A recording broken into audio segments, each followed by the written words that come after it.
الله وملائكته يصلون على النبي يا أيها الذين آمنوا صلوا عليه وسلموا تسليما. بسم الله الرحمن الرحيم.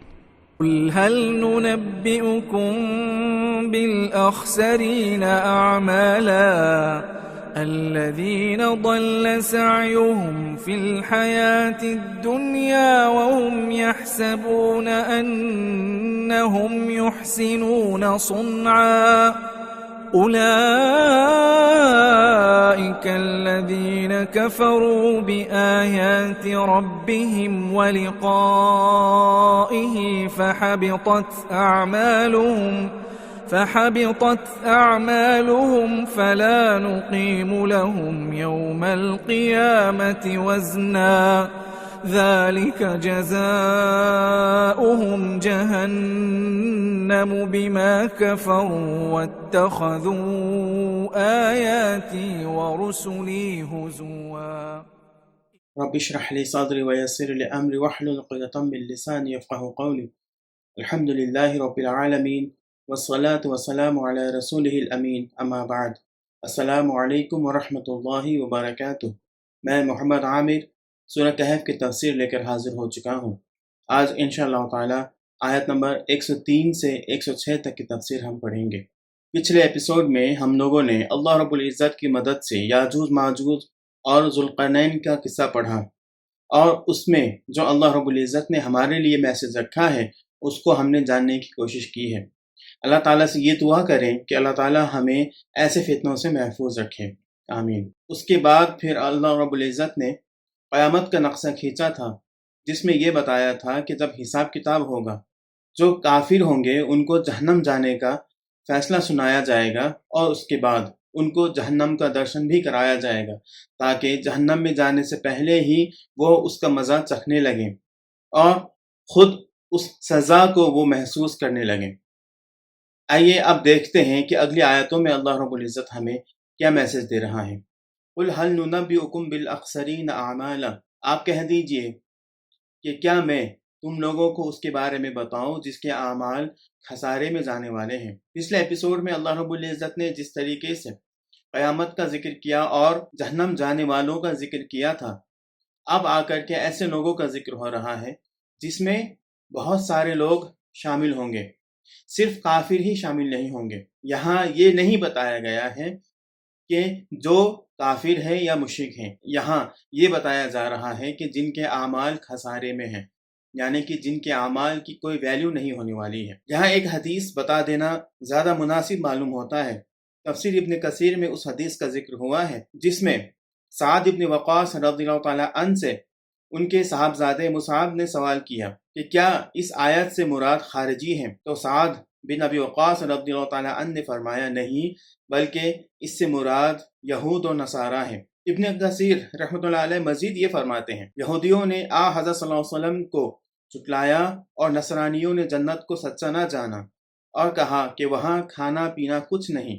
خارجیوں نے اللہ کے وعدے کو اس کی مضبوطی کے بعد توڑ دیا. بس حضرت سعد رضی اللہ تعالیٰ عنہ خارجیوں کو فاسق کہتے تھے.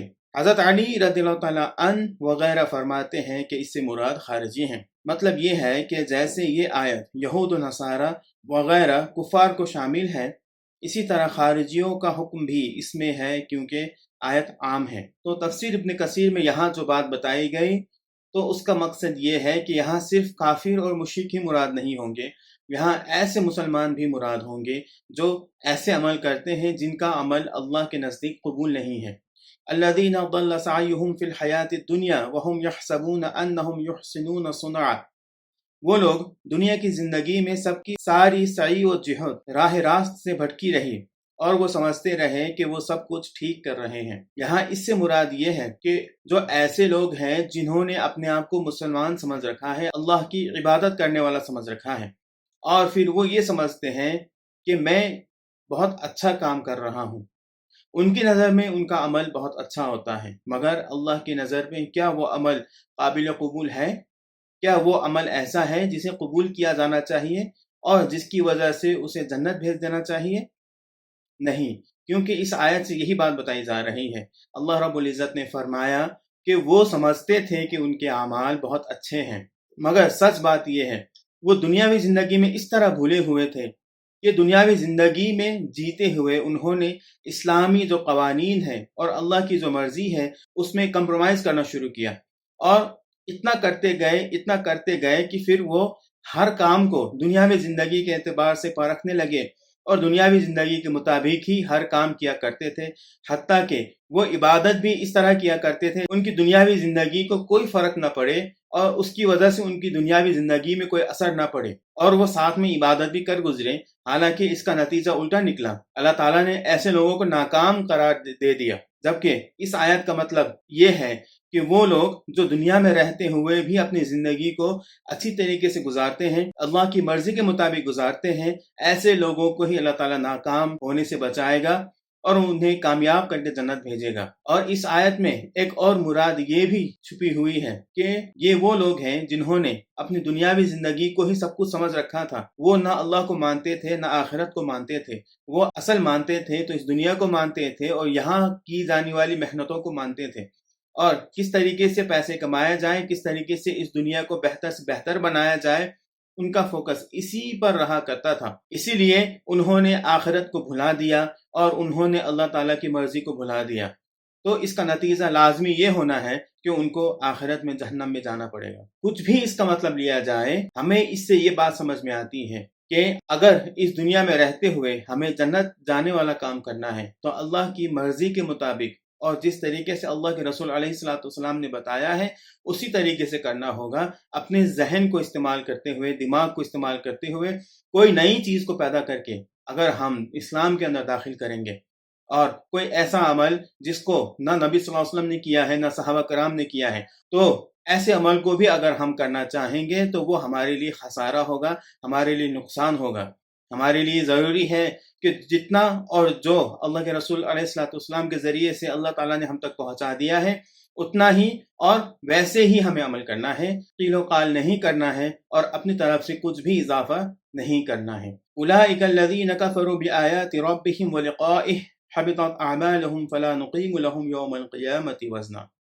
یہ وہ لوگ ہیں جنہوں نے اپنے رب کی آیات کو ماننے سے انکار کیا اور اس کے حضور پیشی کا یقین نہ کیا، اس لیے ان کے سارے اعمال ضائع ہو گئے، قیامت کے روز ہم انہیں کوئی وزن نہ دیں گے۔ اس آیت سے بھی اس بات کی وضاحت ہو جاتی ہے کہ اگر ہم کوئی ایسا عمل کریں جو اللہ کو پسند نہیں یا اللہ کی مرضی کے مطابق نہیں ہے تو اس کا مطلب یہ ہوگا کہ ہم اللہ کی ملاقات سے انکار کر رہے ہیں اور آخرت سے انکار کر رہے ہیں۔ تو اصل اور پیور اسلام یہی ہے کہ ہم اللہ کے قائم کیے ہوئے جو بھی احکامات ہیں اسے ہم اللہ کی مرضی کے مطابق اور اللہ کے رسول علیہ السلام نے جو سکھایا ہے اس کے مطابق عمل کریں، اس سے زیادہ اور اس سے کم کی کوئی گنجائش نہیں ہے۔ اور اس آیت میں یہ بھی بتا دیا گیا ہے کہ ان کے جو اعمال ہیں اس اعمال کو اللہ تعالیٰ آخرت میں کوئی وزن نہیں دے گا، اس کا کوئی وزن نہیں ہوگا۔ وہ سمجھ رہے ہوں گے کہ وہ نیک عمل ہے مگر وہ نیک عمل نہیں ہوگا، بلکہ وہ خسارے میں ہوں گے،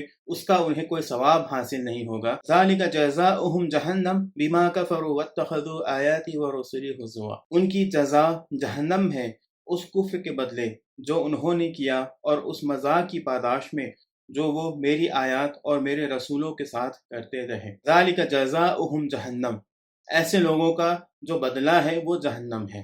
بما کفروا واتخذوا آیاتی ورسلی ہزوا، کیونکہ انہوں نے کفر کیا، یعنی کہ اللہ کی بات کو نہیں مانا، چاہے وہ نہ ماننا اللہ ہی سے انکار کر کے ہو، یا وہ نہ ماننا اللہ تعالیٰ کے اسلام میں کچھ اعمال کو اپنی طرف سے بڑھا کر کے ہو۔ اسی لیے اللہ تعالیٰ سے دعا ہے کہ اللہ تعالیٰ ہمیں اتنے ہی اعمال کرنے کی توفیق عطا فرمائے جتنا ہمارے لیے کرنا ضروری ہے، اور اپنے اوپر ہمیں بے جا بھار نہ ڈالنے کی توفیق عطا فرمائے۔ آمین۔ وآخر دعوانا ان الحمد للہ رب العالمین۔ السلام علیکم ورحمۃ اللہ وبرکاتہ۔